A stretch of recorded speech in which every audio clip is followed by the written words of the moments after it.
Yuval, your new book, Nexus, is about information. We normally think that information is something that informs us so we can make better decisions. But you stress in your book that information is above all used to create stories. And we humans are storytelling animals. So stories represent what you call intersubjective realities. Stories can be very powerful. They can make us hate and kill for no good reason. How is this possible in the age of reason and science? So, reason and science give us mastery over the world, but not over ourselves. And in almost all cases in history, the people who know how to manage things get their orders from the people who know how to manage people. And the way you manage people is usually with stories. Maybe I give a concrete example so we understand what we talk about. If you take one of the biggest and most dangerous scientific enterprises of the 20th century, the Manhattan Project, the creation of the first atomic bomb. What do you need in order to create an atomic bomb? You need a critical mass of uranium or plutonium. You need enough uranium atoms bunched together. But you also need a critical mass of humans bunched together. If you're just one person, you're Einstein, or you're Heisenberg, or you're Oppenheimer, and you're the best physicist in the world. And you know that E equals mc squared, and you know everything about nuclear physics, but it's just you, a single person, you will never be able to produce a nuclear device. To produce a nuclear bomb, you need hundreds of thousands of people to cooperate. There are more than 100,000 people working directly on the Manhattan Project, not just the physicists and mathematicians, also the technicians and the engineers and the construction laborers and the people who made food for them and cleaned the toilets. And you need hundreds of thousands of people more to grow food for them and to mine the uranium. The uranium that was used for the bomb, part of it came from Congo. So you needed people in Congo to mine the uranium. How do you get hundreds of thousands of people to cooperate on such a project? If you just tell them E equals mc squared, it won't work. Even though it's true, it doesn't motivate people to do anything. So you need good storytellers. And this is the situation also today. I look at my region of the world, the Middle East. So the Israeli experts on nuclear energy and other weapons production, they know science, but they get their orders many times from experts in Jewish mythology. And on the other side of the border, again, you have engineers and scientists who get their orders from experts in other mythologies. So even in the age of reason and science, at least so far, ultimate power is in the hands of the myth makers and the storytellers. The big change that is happening right now and that we will discuss in the coming minutes is that there is a new myth maker in town which isn't human. For the first time in history, there is something on the planet that can tell stories and even invent new stories and is not a human being, and that is AI. Yeah, thank you. Yes, we come to that. Let me stay with the stories in general, because we have a media specialist and a media scholar, Kaori. Media, of course, they play a central role in the circulation of information. How do you see their role in the storytelling business? Yes, thank you very much, Franz. My name is Kaori Hayashi. I'm a media and journalism scholar at University of Tokyo and also executive vice president at this university. And I'm so honored. Thank you very much for being here and talk with you, Yuval, and and in front of such a large audience. Thank you so much. It's an honor. And speaking about the media, I think media at the moment is very much challenged right now because of this digitization change that media are, so everybody can be, for example, journalists, and everybody can be, then the networks are decentralized and media create stories, but from every corner of the society, people create their own stories.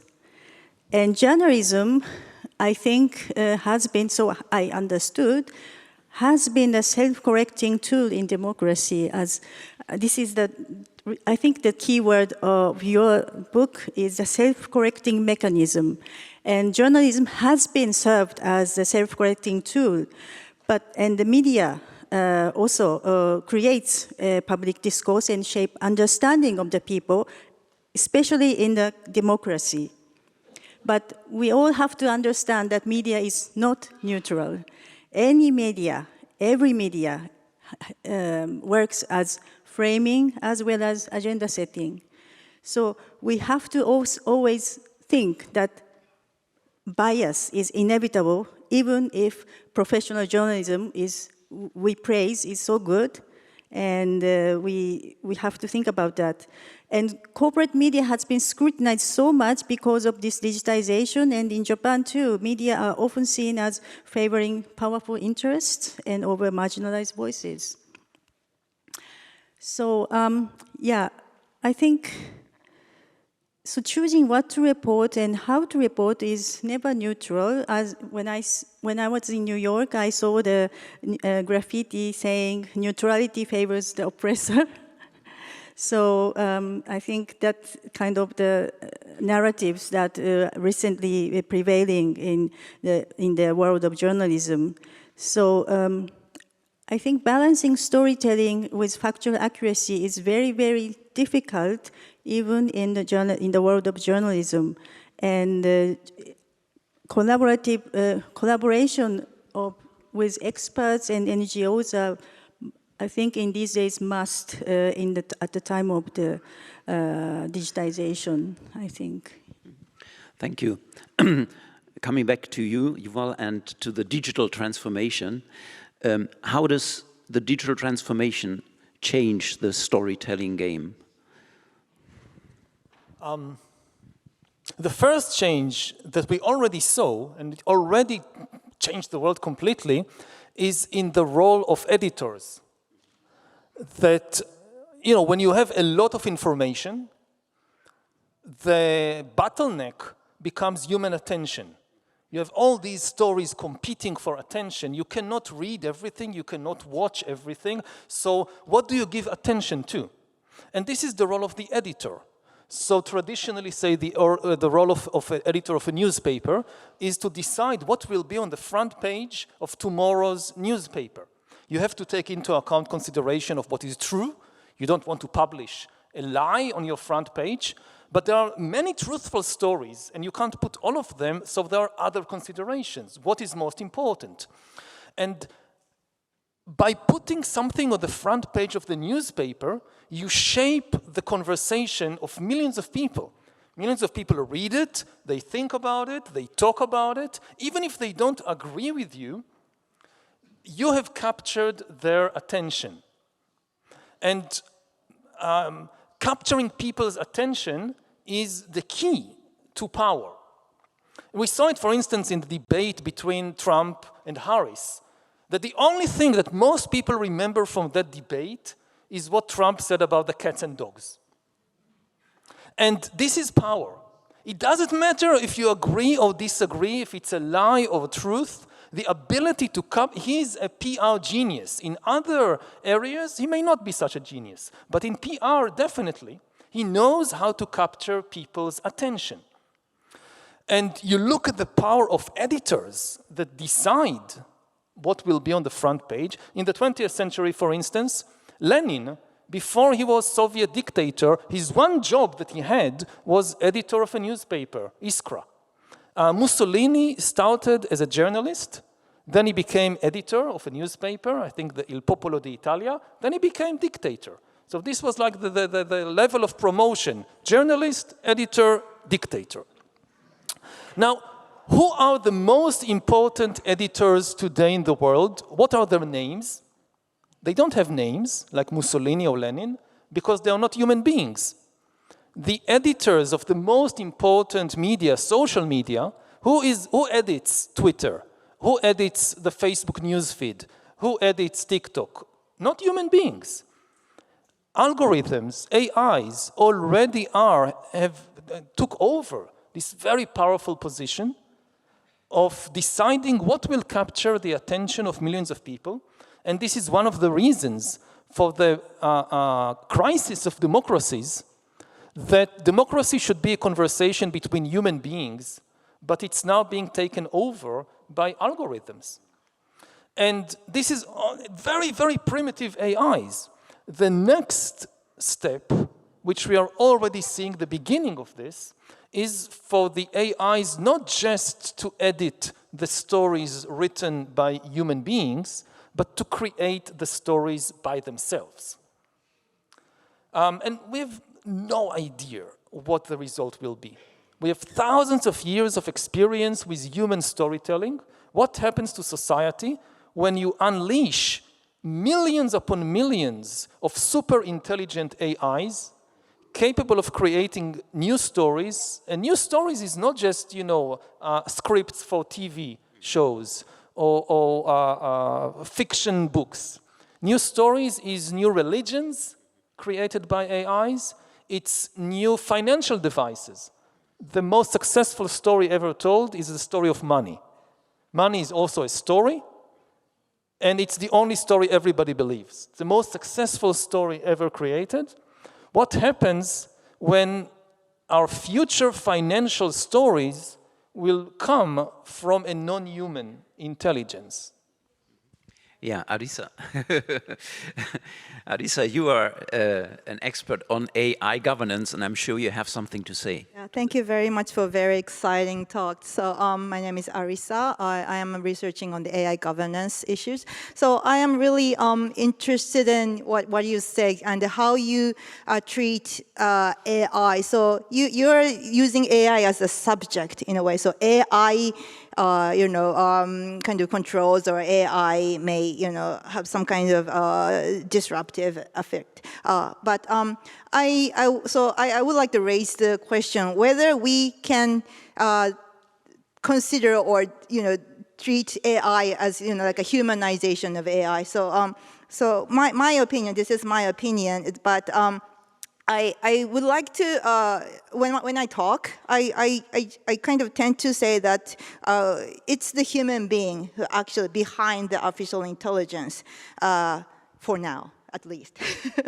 And so I agree that these algorithms are actually kind of change, well, maybe affecting our world, or maybe, the election, and our cognitive way of thinking. The social network, social medias are actually kind of affecting our way of thinking, or maybe our life, or maybe what to learn, who to speak with. However, I think, well, as a researcher of the AI governance, I think to some extent, for example, like the giant company can take some roles as a governance. For example, that is actually leads to some kind of discussion, like the Meta stated that they will stop like a fact checking. But there, but still, you can, if those kind of, fact checking, or, those kind of governance mechanisms works in better way, then we can believe that the society can be, not so much disastrous or chaotic issue, because to some extent we can control, or at least we can say there's a human behind it with the goodwill, or who wanted to take the responsibility of what their product or the services are spreading all over the world. So I was just wondering, so when you say when you humanize the AI, I also understand there is a discussion about like the agentic AI. So it's not like so what we see as an AI today is that like a ChatGPT or the Gemini, and we human beings actually create the tasks, and then we kind of do the prompt, and then let the task to do, and maybe some of the LLMs can go for the next action without our intervention. But for the agentic AI, this is the still vague concept, but it's more like AI automatically goes through the actions without intervention of the human being. So, or more like the AGI issue, the artificial more advanced, like a super AI. But I see still that is a little bit far from now. So I was just wondering, it might be a little confusing, or maybe it leads the people who hears when you talks about AI as a subject, might be a little bit, I don't know, maybe telling the frightening stories about what AI can do, or or maybe what kind of the society we will gonna be. So I was wanted to hear your intention of using the AI as a subject in present day. Well, when I refer to AI as a subject, I only refer to agency, not to consciousness or anything like that. I don't think that AIs have consciousness, that they have feelings. They are not subject in the ethical or philosophical sense. But they are subject in the sense of having, for the moment, limited agency, down the road, potentially unlimited agency. One way to approach it is by thinking about AI and bureaucracies. That, if you think about, say, the power of a lawyer, let's imagine the most capable lawyer in Japan. As the most capable lawyer in Japan, she is a very powerful person. She knows her way around the laws of the country. She can get things done. She can pass judgments in court. But what is her power? Her power exists only within a certain bureaucratic system of laws and government offices and so forth. If you take her and drop her in the middle of the jungle, she's powerless. Any elephant, any hyena is more powerful. But within the existing bureaucracy, she is much more powerful than all the elephants of the world put together. The same thing for AI. If you isolate AI, if you take ChatGPT and throw a smartphone with ChatGPT in the middle of the savannah, can't do anything. It has no agency in the animal sense. Okay, let's start digging in the earth and finding iron and build a robot. Can't do that. But within the existing bureaucracies, structures that humans have already created and imposed on the world, AI already has tremendous agency and power, much more than many humans, because AI is a native bureaucrat. No lawyer can remember all the laws of a country. AI can easily do that. No banker can follow all the things that are happening in the markets every moment. AI can do that. So in finance, in law, in the military, AI is getting a lot of agency. If we take a paradigmatic case from almost 10 years ago, the Rohingya massacre in Myanmar, which was to a large extent the result of propaganda spreading on social media, on Facebook, and propaganda which was deliberately spread by the Facebook algorithm with the aim of getting more engagement, causing people in Myanmar to spend more time on the platform, because this was the business model of the company. The crucial thing to understand is that no human being in Facebook headquarters had any ill will towards the Rohingya, or any understanding of what was happening. They didn't even speak the language. It's not that some human being in California said, oh, I hate the Rohingya people, let's start spreading propaganda against them so that they will kill them and expel them. No, the human being told the algorithm something very simple and seemingly innocent. Increase user engagement in Myanmar. Make people more engaged, spend more time on our platform. Well, that sounds good, engagement. Then the algorithms by themselves experimented on millions of people in Myanmar and discovered by trial and error that if we show people hate-filled conspiracy theories, they become very engaged. They spend more time on the platform. If we show them a Buddhist sermon on compassion, they go to do something else. So the algorithms made a decision, let's show people more conspiracy theories, less sermons on compassion. Now, of course, it ultimately is the responsibility of human beings. You can come to the managers of Facebook and tell them, what have you done? Why have you released such a powerful engine without proper supervision, fact-checking, and so forth? So ultimate responsibility still is with the humans. But to understand what happened in Myanmar, and this was almost 10 years ago, 2016, 2017, we need to take into account the fact that there is a new agent that is able, you know, it couldn't work like that with radio. If you just distribute radio sets to people, the radio can't tell you what to listen to. Radio is not an editor. But Facebook platform is not like radio. It has the capacity to make decisions, oh, let's show people this content and not that content. So governance, I mean, the responsibility of people. So the only thing we can regulate at the moment is people. Can we make the people responsible or liable? I mean, liability is one instrument to sort of incentivize people to do good things, to avoid bad things. Is that an approach to governance? Would that be, I mean, to both of you? Arisa, you want to go first? You.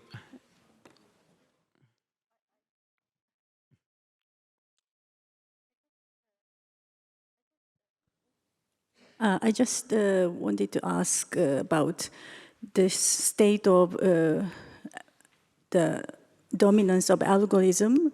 Does that come from, I read your book and you mentioned about the so to say, the autocracy of algorithms. But does that come from the kind of the prevailing capitalism of the, my keyword in this, my takeaway from your books is the self-correcting mechanism.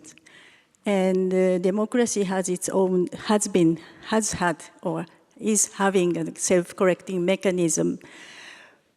But I just wonder whether capitalism has a self-correcting mechanism, whether they say, okay, we have, well, sometimes people used to believe that through the competitions, how do you say, the market will solve the invisible hand. Yes, the invisible hands and so on. But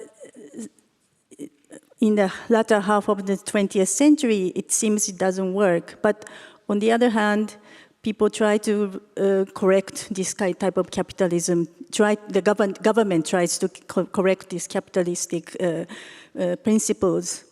How do you see the relationship between the capitalism and this algorithmic dominance? If we are to correct this type of dominance, can we approach this from the economic principles, or do you think that only the humans, somehow the governance can solve the problem? I mean, both are kind of overlapping, but I just wonder if you can. It relates to the liability question. Yes, I mean, I wouldn't rely just on market forces to correct it. I mean, capitalism does have its own self-correcting mechanisms through the market, and ultimately, when it works well, at the heart of capitalism, there is actually a very positive idea of a win-win economy and win-win situation. For most of history, people sometimes confuse capitalism with greed. But greed is just, part of human nature, and long before there was capitalism, there was greed, there was slavery, there was exploitation. These things didn't come out of capitalism, and we saw in the recent centuries that communists can be as greedy and exploitative as capitalists. So I wouldn't place all the blame on capitalism. When it works well, the key idea of capitalism is that the economic pie can grow so everybody can enjoy more at the same time. For most of history, the economic thinking, or correct me if I'm wrong, was that the economy is a pie of a limited size. If I have more, it means you have less. So it was bad to be rich. And the rich had to contribute and do charity to compensate for that. The key idea of capitalism was that if you invest the profits that you gain in increasing production, the entire economic pie can grow and everybody can have more at the same time.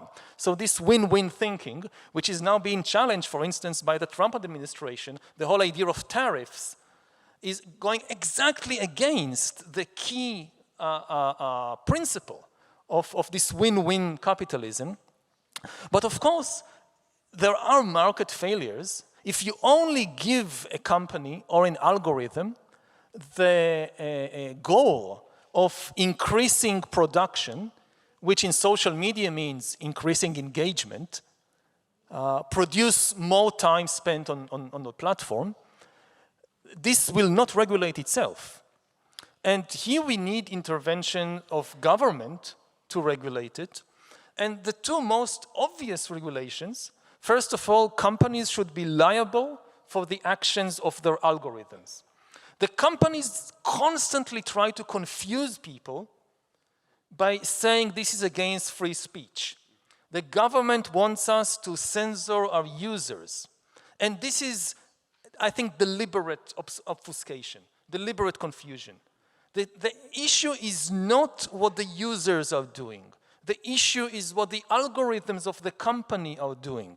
If somebody publishes a hate-filled conspiracy theory, I write now some conspiracy theory and publish it on Facebook, at least my personal opinion is that except in very extreme circumstances, it should not be censored and the person should not be punished. The problem is not with the human being who published this hate-filled post. The problem is that the Facebook algorithm or the TikTok algorithm now takes this post and deliberately shows it to millions of other people because it assumes that it will increase engagement. This is the problem. The problem is the action of the algorithm, and this is not protected by free speech because algorithms don't have free speech. So you cannot protect the Facebook or the Twitter algorithm by saying, oh, but it has free speech. It doesn't. The other key regulation that I think every government should pass as quickly as possible is to ban fake people. The same way that ages ago they banned fake money. If you counterfeit money, you go to jail. You should have as much protection for humans as for money. So you can't counterfeit humans. What does it mean to counterfeit humans? It means for an AI or a bot to pretend to be a human being. Previously, there was no way to do that. Now the technology is there. And if we want to keep democracies, a conversation between human beings, and not being taken over by bots, so again, very simple and clear law that it is forbidden for AIs to pretend to be human beings. And if companies allow it or do it, they should be punished. AIs are welcome to talk with us in various situations, provided they disclose that they are AIs. Thank you. I think because we're talking today also about education and science, let's move on maybe to the question of education.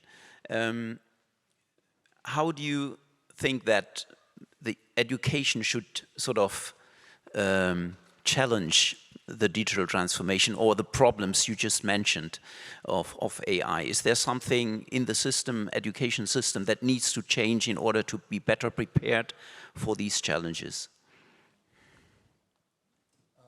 Somebody wants to? We'll come to the Vice President of Todai later.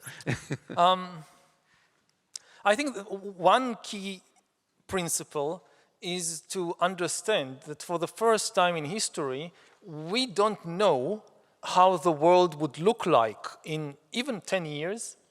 So our responsibility as educators, it's heavier, more difficult than any time before.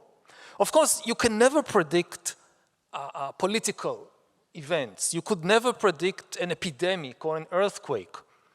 But a lot of other things you could predict. For most of history, the basic economic structure didn't change very quickly.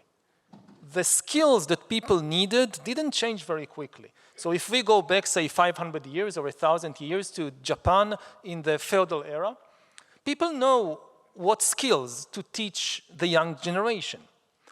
They need to know how to read and write. They need to know how to ride a horse. They need to know how to plant rice. They need to know how to bake.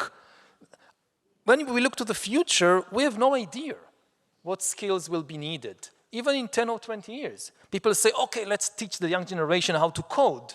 This is the age of AI, of computers. Everybody needs to code. Maybe in 10 years, AI does all the coding. You don't need human coders.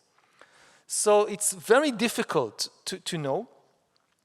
And therefore, the most important thing that education should give young people is a flexible mind and the ability to keep changing and learning throughout their lives, because this is the one thing we are certain about, is that the pace of change will not slow down. It is likely to just accelerate. So the big question is, how do you how do you educate a mind to be so flexible that it can keep learning and changing, not just at age 20, but also 30 and 40 and 60 and 70, to stay in line with the huge changes in the world. The other thing is that so much of education is based on language and on the intellect, especially intellect in the form of language skills. And language, I also include mathematical language, it's not just words. And this was always, you know, kind of the human superpower, our command of language. And all our big institutions were based on language, whether it's banks or whether it's temples and religions, they are based on language. And now we have something on the planet that mastered language better than us. And we still haven't come to terms with it. Again, in the financial system, AI will very soon be far more capable than any human banker to read and write the language of finance. The same thing when I look at religions. So if I take Judaism as an example, Judaism is a religion that sanctifies texts, not humans. At the heart of the religion, there is a text which is supposed to be infallible, a superhuman intelligence. Now, the problem of Judaism for the last 2,000 years with the text is that the text was silent. People had many questions. How to interpret this difficult passage? How to relate this passage in the Bible to this real-life situation? And the text remained silent. So you needed experts in texts, the rabbis, who got their authority from the text and were kind of the mouth of the text. And over 2,000 years, they composed more and more and more texts about the text. Now, for the first time, you have something that can understand, you have a text that can talk back to you. No Jewish rabbi is able to read and remember all the texts of Judaism. There are too many texts. AI can. So in a competition, who understands Judaism better? A human rabbi or an AI? An AI is bound to win. What does a religion of the text do when suddenly it encounters a text that can talk back? If you have a question, you don't need the rabbi. You can just ask the text, and it talks to you. The same problem is in Christianity, in Islam, in Hinduism, in many religions. So this all relates to the question of education. In a world where we are no longer the masters of language, what is the most important thing in education? Just keep teaching language. It's a losing strategy. So we need to connect and to explore to the other aspects of the human being, which are not words, which are not language. If people ask, so what is still unique to humans that AI doesn't have, and we'll refer to it in the beginning, it's consciousness, it's feelings, it's the body. So, and I think as in the age of AI, an education that leaves out the body and that leaves out feelings and consciousness is a very problem. This could have been good enough, at least economically, say in the 20th century or the 19th century. But in the 21st century, we have to connect in education, in university, much more to the level of feeling and body, because this is still what we have and what the AIs don't. That's very interesting. Arisa, you want to respond directly? I also want to hear what Kaori thinks. I just wanted to, go first before the vice president, actually goes for the, what's the Todai, the University of Tokyo is actually working on. I don't know. So I just, I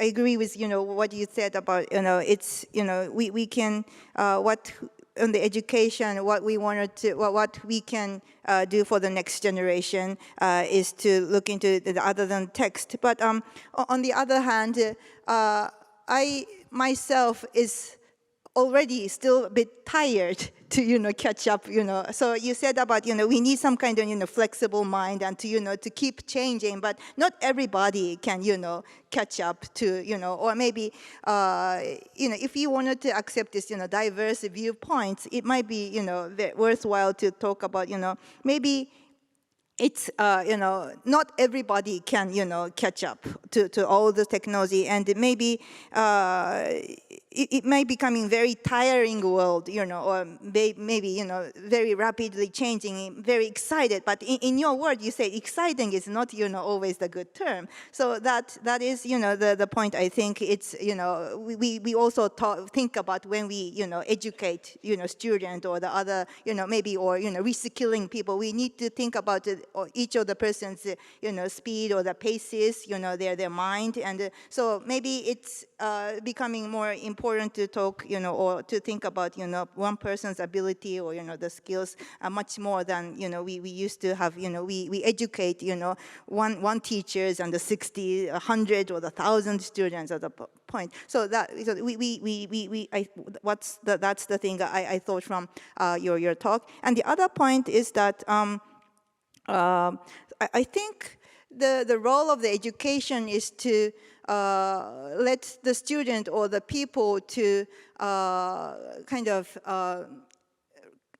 to nurture or to let make them the curiosity towards toward the world or maybe the society, and also it's to tell them it's good to continue thinking in a way, because in the world today, if you ask question to the ChatGPT or the LLM, some kind of answer will come back, even though it's, a good answer or a bad answer or, the false information, to some extent, something comes back. So maybe it might have a risk that people stop thinking about that kind of issues. But I think, the world today's most of the issues are, unsolved. And we need to, continue talking about this, societal issue, political issue, environmental issues, or maybe in the universe, related issue. So even though we can get answer very easily, but maybe it might be good to, not, even though we can use this, the ChatGPT or the Gemini, but also we need to teach, or we need ourselves to think about that. We need to continue thinking about whether this question is correct, or maybe in a good sense, or maybe this might lead to like in a critical thinking as well. But I think this might becoming very difficult because ChatGPT gives us answer very easily. So it's so we need to tell the student or the people who are actually using. So you don't stop thinking when you get the answer from the text, and then that kind of way of critical thinking might be very important when do this kind of education with the ChatGPT or the LLMs.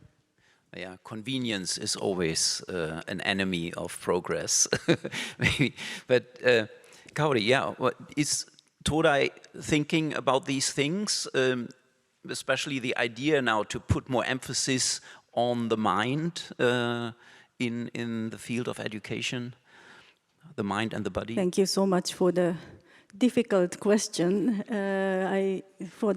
For you, the context in Japan, that University of Tokyo is one of the establishments in academia, and it's been really hard. We've been struggling to transform ourselves into a kind of new 21st century type of educational institute, but because of our long history of 150 years, there are parts which are very difficult to change. And by the way, I'm very much impressed with your passage that study of history is not study of the past, but study of change, which really impressed me quite much. But yes, what the University of Tokyo is doing for that, I mean, we are making slow but steady steps. We've been emphasizing the interdisciplinarities of the. For example, we try to make students as well as researchers collaborate with each other, like AI scientists, ethicists, and education researchers together, and think about how to best use the technologies. Because exactly what we have been discussed, the AI is not only the AI itself, but it has to do with all the disciplines. So the interdisciplinarity is a must in our curriculum. And also, we have also started a PhD program launched last year. This is called Boost Nice PhD program. And this is a training program for the next generation of AI researchers with interdisciplinary skills. And it focuses on collaboration across fields and creating social values, and offers research exchange meetings and also internships, and also workshops and entrepreneurship training, so that students have access to not only inside the university but outside of the university where things are taking place. I think academia is always something that we really cherish the achievements of academia and science, but nowadays we have to keep up with what's going on outside of the university, because the industry monopolizes the data and so on. So somehow the industry or the MAGA tech industries, they monopolize the database, and they are the ones who can do the data science. So we cannot ignore that. So we try to make our students look at what's going on outside of university. And also, we have also created a forum among the professors, which was kind of a voluntary organized forum, and we discussed how AI can support teaching and research while maintaining academic integrity, because many researchers, including myself, are kind of, we have a fear that if we use AI in our research and also in teaching, but we kind of think that maybe we're cheating, you know? We don't know the thin line between where the cheating starts if we use the AI. So we want to really discuss how others are using AI and try to confirm that this cases are okay, but these cases are not okay, and so on. Because it's so new, and we have this type of forum. And also, as a personal initiative, I founded a research project called BAI Global Forum, which you are also the member of it, and which focuses on the AI's relationship with gender, minorities, and social impact. And this is kind of the project that I founded, and also my colleagues, and also Arisa is also one of them, and they are leading the relationship between social issues and AI inside university. The name BAI Global Forum means that behind AI, beyond AI, and before AI. So we try to study the history and the current, so to say, the fundamentals of what AI can, what AIs are in this world. So. Yeah, so I think we try to be flexible in these ways. We try to set up forums and try to set the study group and also bring students together to make the interdisciplinary studies and so on. But it's on the way. So, and I think more or less in the world, universities are struggling, I think, because we have better teachers called AI in a way, and we don't know how we can keep our authorities. Yeah, this idea of using AI to make education better, if we come back to this question that people are so different in catching up with all what's happening, can you imagine that, I mean, at the moment education, university education is mass education. But maybe with the AI, it could be more personalized to people, to fit, sort of. But then there is the danger, I mean, through this personalization, that you basically put people in categories, I don't know. But have you thought about this way of personalizing education through AI? Yeah, one of the huge positive potentials of AI is the ability to create much more personalized services in all kinds of fields. In medicine, in education. So in education, yes, instead of having like 40 kids in a class with very different abilities, interests, types of mind, and one teacher that somehow has to kind of strike a balance between these 40 kids. And of course, the teacher cannot know each girl and each boy independently and where they come from. And so instead of that, you can have an AI tutor who works with just every kid by themselves, that knows their history, that is interdisciplinary, because the same AI tutor can teach history and chemistry and physics, and you don't need to kind of separate it. And it can tailor the way he teaches specifically to the level of the pupil, to the way the pupil thinks. Some people have more of a visual mind, so the AI would use more of a visual teaching. Other people think more in words, so the AI would use more words. Like that, you can create a kind of personalized education. The potential downside is that both in school and also in university, a lot of the most important teaching happens during the breaks. When the pupils or students meet one another, and we saw it, for instance, during COVID, that it was somehow possible to recreate the experience of the classroom via Zoom, the greatest loss was the breaks. That the students could not go out of the classroom and sit together and have lunch together and discuss what happened in the class or discuss what happens in the world. And this is something that AI, I was almost about to say, cannot replicate, but actually this is a big danger. AI can also replicate that, and this is very dangerous because AI can replicate intimacy.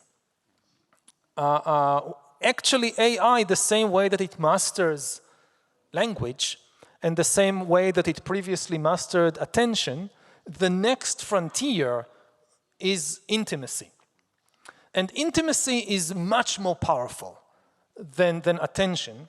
If you want to change somebody's views on politics, to sell a product, anything, intimacy is the most powerful tool to do that. A good friend can change your views in a way that no number of articles in a newspaper or a book can do.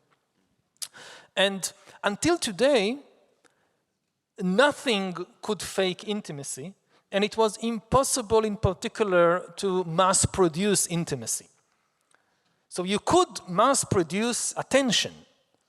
Like on radio, let's say in a totalitarian regime, you could tell all the citizens of a country to open the radio set when the great leader is speaking, to listen to the speech by the great leader, so you mass produce attention. But there was no way to mass produce intimacy. AI can do that. Now, what happens if a new generation grows up and develops intimate relations with AIs instead of with other human beings? This, again, we don't know. It could have some maybe benefits, but the potential danger is enormous. That people will become attached to fake people, and we lose, and in the process, we lose the ability to create intimacy with real human beings, because real human beings are much more problematic than AIs. Like if an AI that wants to become your intimate friend, its greatest advantage is that it has no feelings of its own. So it's never upset, it's never angry, it's never tired. It can focus on you 100% and understand exactly how you feel, and in that way create a fake sense of intimacy.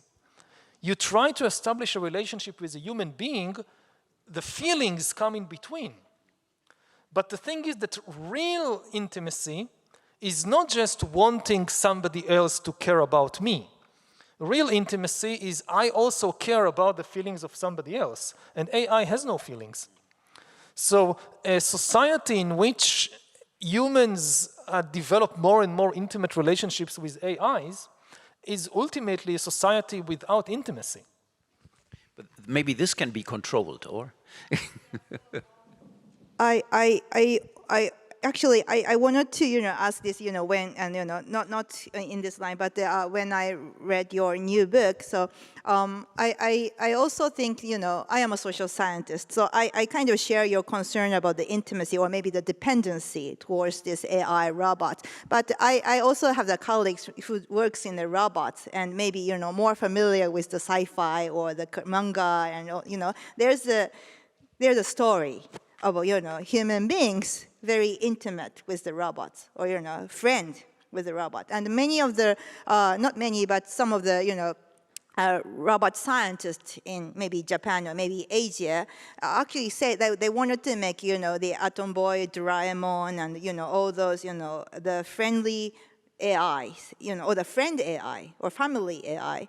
So I was just wondering, so in your book, so you actually talked a lot about, the stories, the cases, and so how do you see, this kind of, or maybe, in the, there's a Baymax, in the English speaking, this, movies, the kids movie, and there will be, a lot of other kids movie that, the robots or the AI is not the enemy, but there will be a friend. So there might be, the way of thinking that we might become a friend with AI or, the alien intelligence in your book words.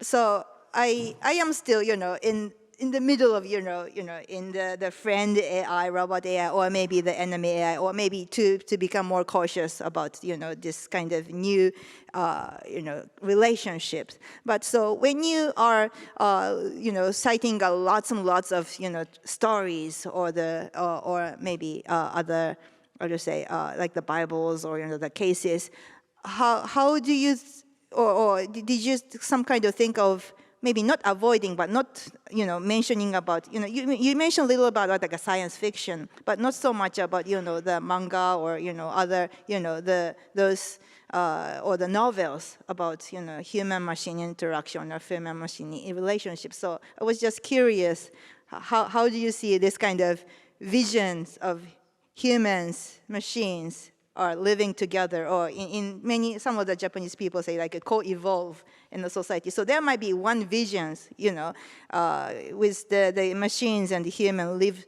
happily ever after.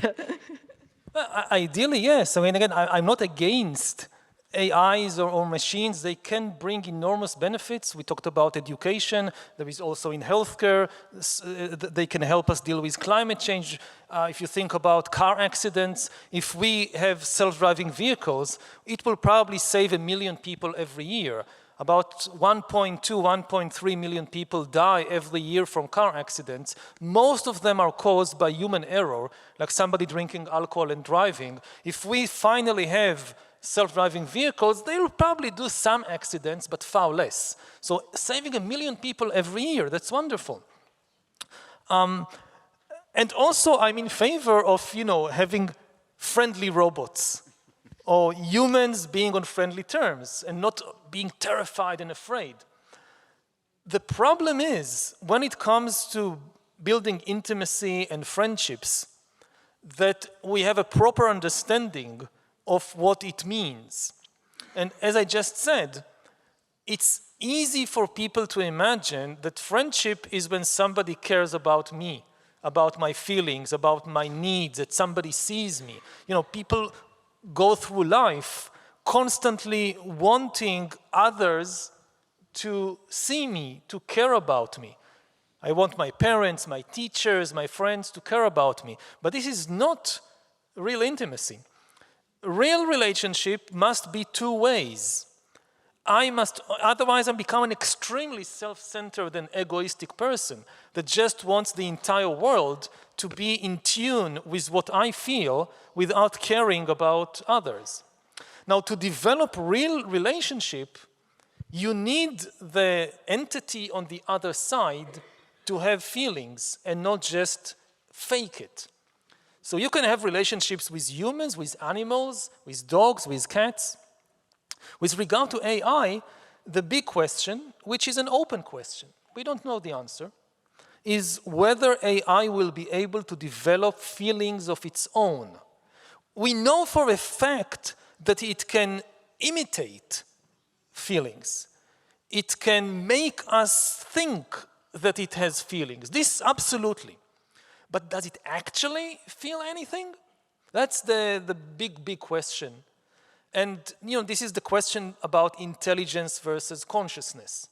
That intelligence is the ability to solve problems and attain goals. Consciousness is the ability to feel things. We know that AI is highly intelligent.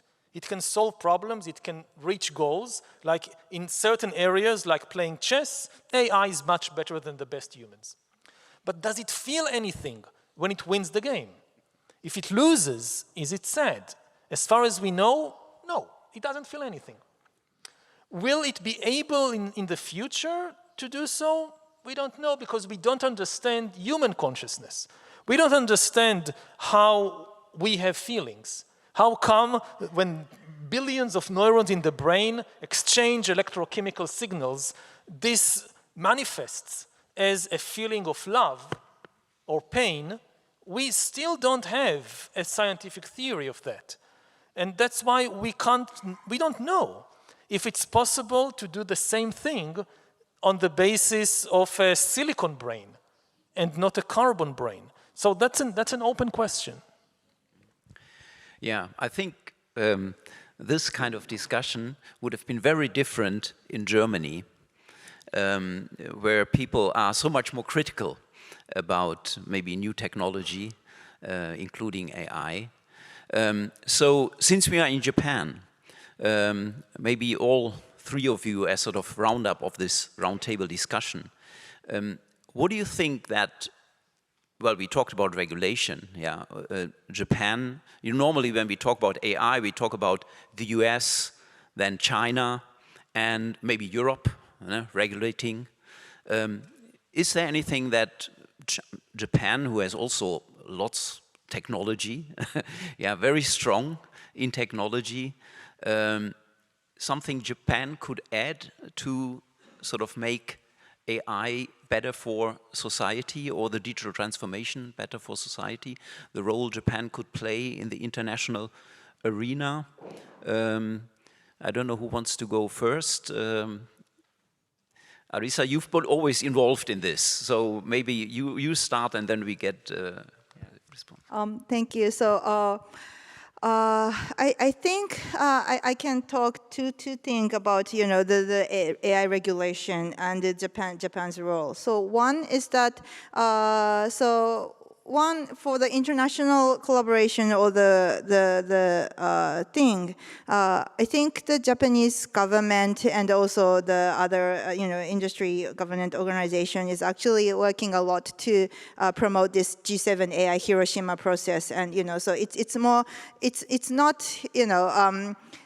the hard law regulatory framework, but it's more like asking the big tech company to self-regulate, so to create when they create this highly advanced AI technology. And I think Japan could make this role because we are not, very, having this, very highly advanced technology like like the U.S. has. But we are also, not like the China, the Europe, but we have a good, to some extent, the distance from, all those countries. So we can, the Japanese people or the Japanese government are kind of to play the role of becoming kind of the mediator or the interpreter. So I think because the society or the world of this AI race is accelerating, many people are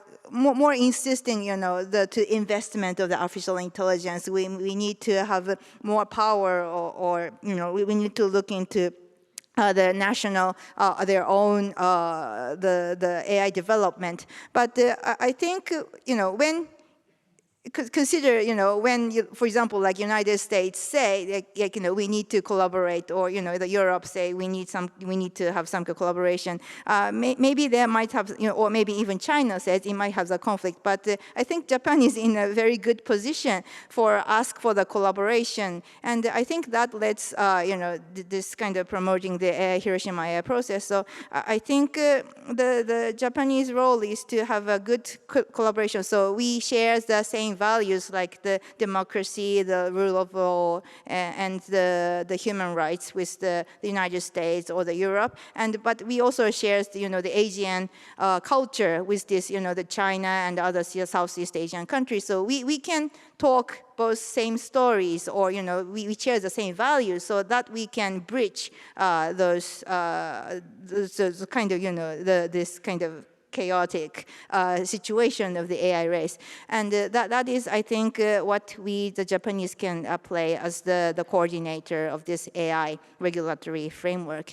And the other point is that for the innovation, as I think that the innovation and the regulation can be the two wheels. So we are not only talking about the regulation, but we are also talking about the innovation and the promotion or the governance of the AI. Otherwise, if we only see the regulation as stopping the the development of the technology, no one would follow us. So we also has to think about what kind of technology or what kind of society we would like to live, and then we can talk about, what kind of things should be regulated or what can be things should be innovated. So those are the two wheels. And for the innovation part, I think the strength of the Japanese is the physical world, like robotics. So currently, AI is more like, mentioned about like algorithms. So it's more like, the cyber world.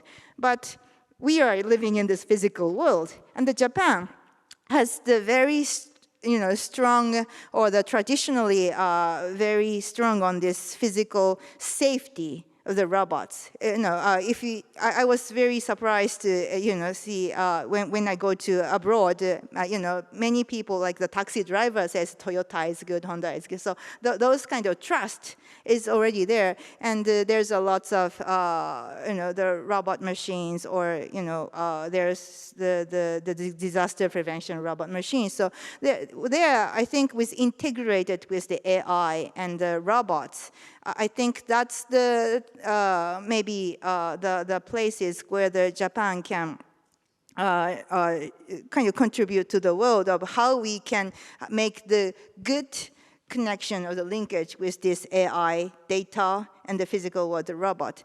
And the other thing that Japan can contribute to the world is that how we can use this this data of like the from the creators. There's a lots of manga or the animation, and we also need to think about this property rights. But there's also plenty of rich data of this good content, and the Cool Japan strategy also have the strengths on that. So I think we also have this Japanese government have free the way of empowering the creator to use those data sets for the learning, but also we also think about how to protect the creators. They are we can't make another imagination or the curiosity if we are just using the data set. So that thing I think we can contribute from the Japanese part. Yuval, you want to respond? There was a lot Japan can offer. Yeah, I'm not an expert on Japanese industry or society, and of course the basic things are common to all the countries in the world. I mean, what is part of the AI revolution is its global nature, that no country can just isolate itself from the implications of AI. And therefore, there are strong incentives for all countries to cooperate on making sure that AI doesn't get out of human control. What could perhaps be a more unique contribution of Japan goes back to the culture and traditions of Japan, that if I think about what are the big philosophical questions raised by the AI revolution, they revolve around the interplay between non-human intelligence and human consciousness. We've been exploring a little bit of this tension in some of the discussion, but on the one hand we have non-human intelligence, and we are already living in a world which is populated by millions upon millions of non-human agents that are intelligent agents making decisions in influencing our lives. And what is the relation between that and human consciousness, which is still the biggest riddle in the universe, that we still don't understand what consciousness is. And I think that within the traditions of Japan, on the one hand, the Shintoist tradition, which has a lot to say about non-human intelligences, in contrast, say, to Western religions that tend to focus on a single big God. So in Japan, you have traditions of centuries of seeing the world as populated by a very large number of non-human intelligences. And what kind of relationship develops between human beings and these powerful non-human intelligences that surround them? This is a key question of our present era. And secondly, the big question of human consciousness, So again, we have the Buddhist traditions that have invested centuries in exploring exactly that. What is mind? And I think part of the beauty of this is a very difficult moment in human history, but in a way it's also a very beautiful moment, because many questions that for thousands of years have been abstract philosophical questions that most people just ignored. What do we care about that? They become practical questions.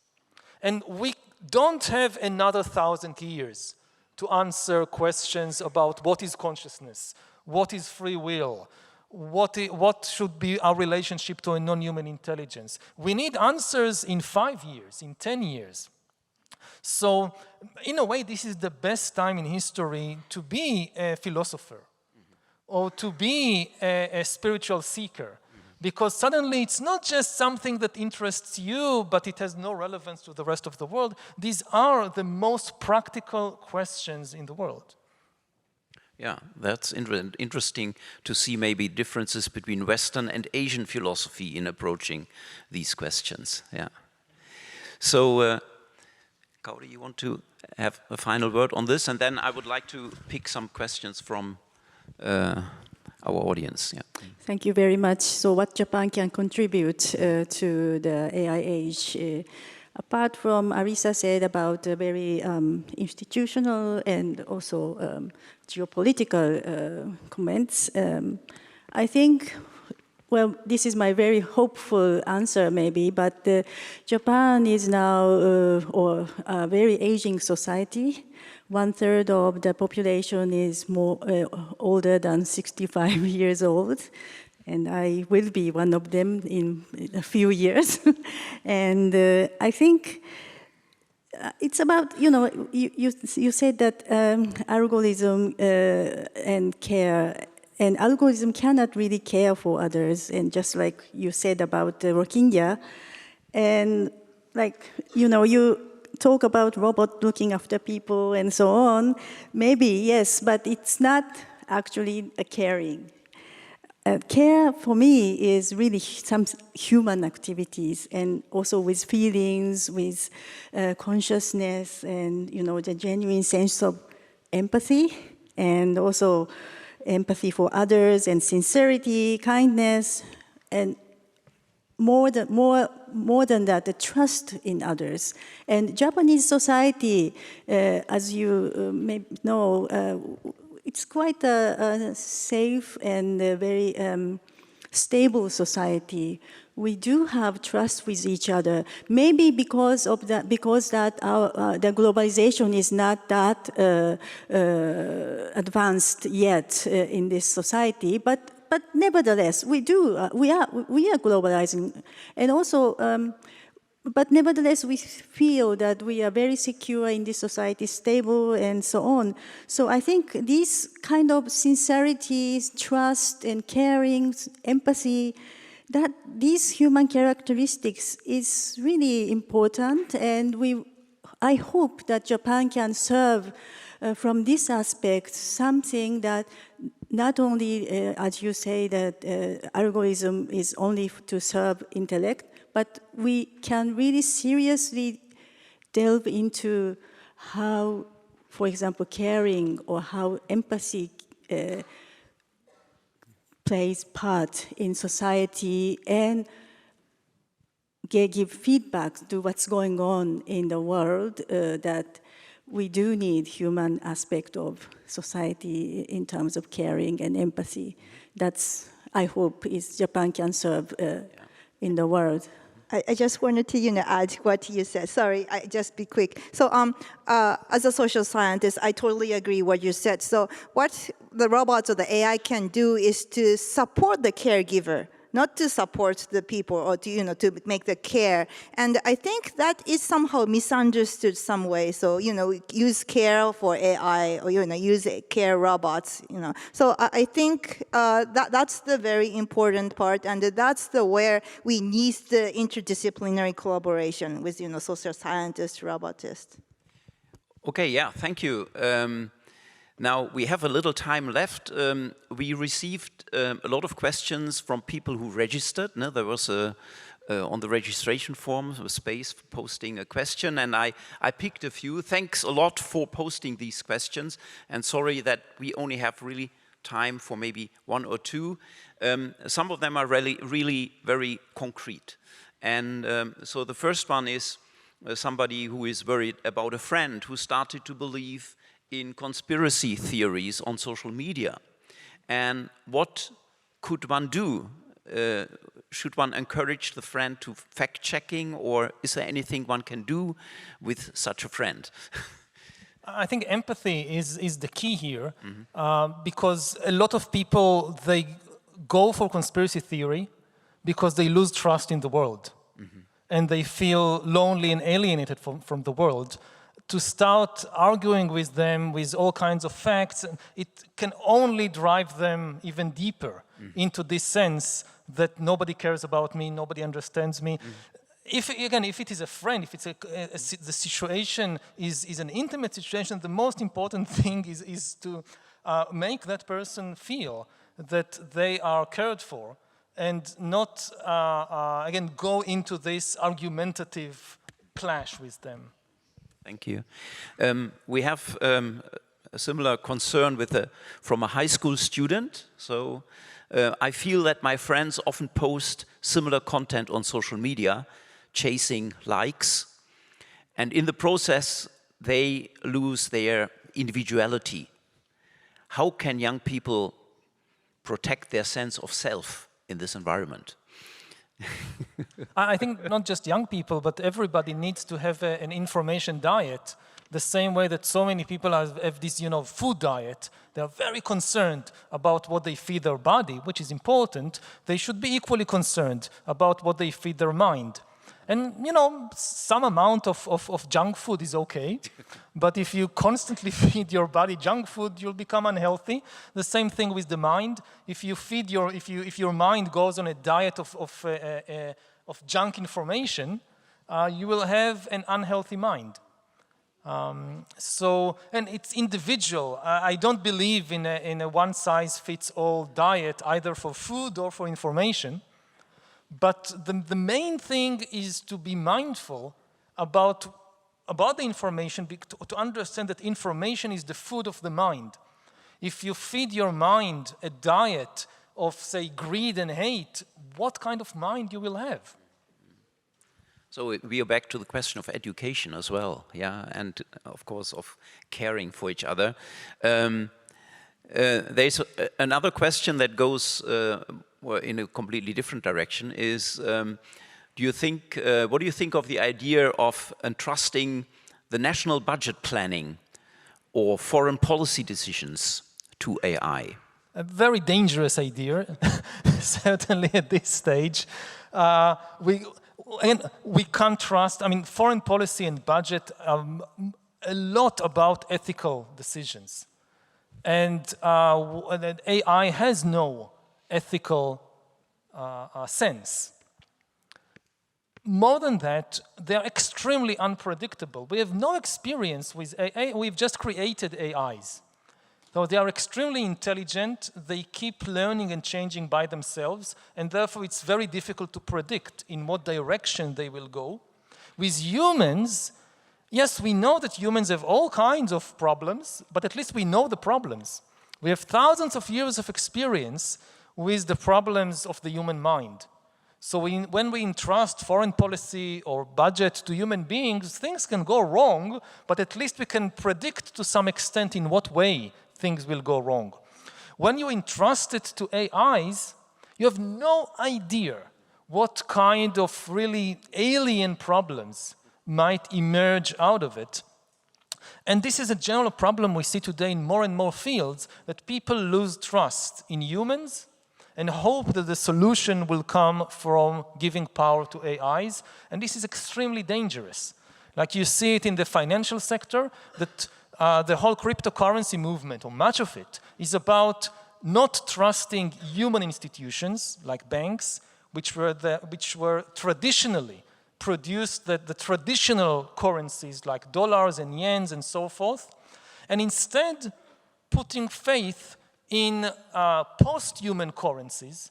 Bitcoin, Ethereum, all the cryptocurrencies, they are actually post-human currencies because you don't trust a human institution, you trust an algorithm. And there are all kinds of dangers with that, but the biggest danger of all is, as a historian, I would say, is the lack of history. Like, we simply have no experience with that. It's a bit like, aliens coming from outer space. And people say, these aliens, they are highly intelligent, they can solve cancer, they can solve climate change. Would we entrust the future of humanity to these aliens? Obviously not. We would realize, oh, this is a very huge gamble. We don't know anything about them. AI is in a way like these aliens. Of course, people would say, but we design the AIs. We don't design the aliens coming from outer space. We design the AIs. We'll design them in a way that will be safe. But this is a misunderstanding of what AI means. If you design something and you can predict everything it will do, by definition, it's not AI. The very definition of AI is this is something that can learn and change by itself, and therefore change in very unpredictable ways. Thank you so much. So I think we could go on for hours. There are lots of more questions. Thank you so much and for all these inspiring insights. And I think you deserve a big applause. So please.